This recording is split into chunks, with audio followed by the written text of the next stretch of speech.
Alors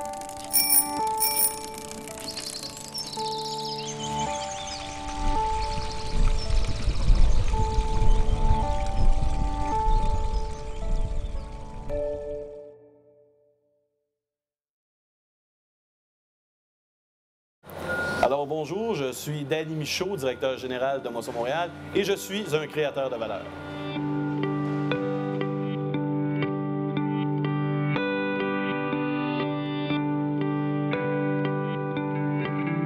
Alors mon parcours professionnel, je dirais que depuis plus de 14 ans, je travaille dans le milieu alimentaire. J'ai travaillé dans les industries boulangères comme Weston Bakery, j'ai travaillé chez Thomas au Cordon Bleu.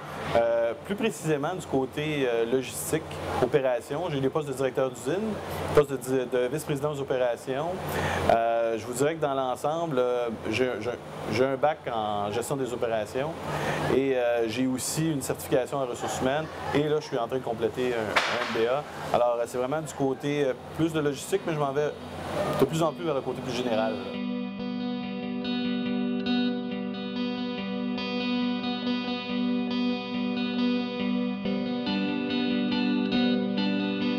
C'est un concours de circonstances. Je vous dirais que j'ai été approché par un chercheur de tête qui dit ben, tu Michaud, on a un poste chez Moisson Montréal. Je connaissais plus ou moins, je savais qui était Moisson Montréal, mais je ne comprenais pas vraiment pourquoi on venait me chercher moi. Je savais qu'il y avait de la livraison de denrées, mais je ne savais pas à quel point. Et tout a balancé le jour où j'ai visité Moisson Montréal. Comme je ne connaissais pas vraiment l'industrie ou vraiment le domaine social, je n'étais pas biaisé. J'arrivais avec un regard nouveau, avec une approche nouvelle. Puis je dis approche nouvelle parce que je crois que d'amener des méthodes de l'industrie, c'était pas ce qui était habituellement fait dans le niveau social. Puis je pense que cette nouvelle approche-là a porté fruit. C'est vraiment comme ça que j'ai débuté ma carrière du côté de l'économie sociale.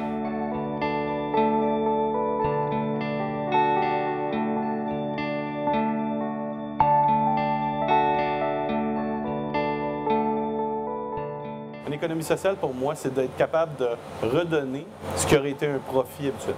Moi, c'est ma définition personnelle. J'ai toujours travaillé à enrichir quelqu'un. Aujourd'hui, j'ai l'impression que je travaille à enrichir un paquet d'individus en leur permettant d'avoir une nourriture saine dans leur assiette. C'est vraiment ça la motivation, puis c'est vraiment ça que je l'interprète.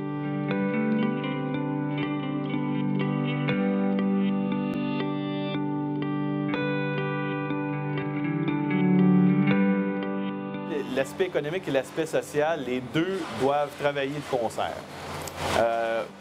Je dis souvent, et je ne veux pas être mal interprété, mais je dis souvent, je ne suis pas un philanthrope, moi, dans la vie. Moi, je suis un homme d'affaires qui a une mission philanthropique. Et la notion homme d'affaires, pour moi, est très importante, dans le sens que c'est la base de tout. Je crois qu'on doit respecter nos budgets aussi.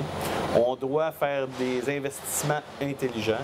Et c'est pas parce qu'on est dans le milieu social que tout doit être simple, facile et qu'on doit dépenser sans avoir une notion de retour sur l'investissement ou d'avoir des comptes à rendre.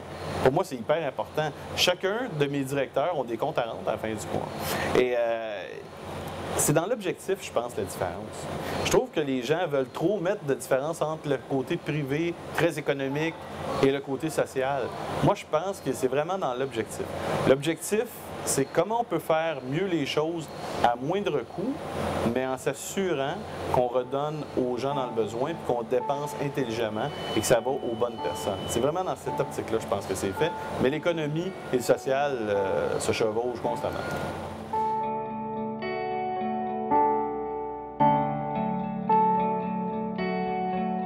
La plus grande motivation, c'est de se lever le matin avec un but ultime. Ce que j'avais pas depuis 10 ans. Vous savez, quand on travaille pour quelqu'un d'autre, à enrichir souvent, c'est nécessaire. L'économie, on a besoin des gens qui font de l'argent, c'est ce qui va faire avancer les choses. Mais des fois, on se pose la question, pourquoi on fait ça? Pourquoi on a ce stress-là? Pourquoi on travaille aussi fort? Depuis 3 ans, je me pose plus cette question-là. Moi, je vois des résultats directs. Je vois des organismes qui sont heureux. Je sais qu'au bout de mon travail, il y a vraiment quelqu'un à qui je peux changer la vie. Et ça, je pense, c'est la plus grande source de motivation.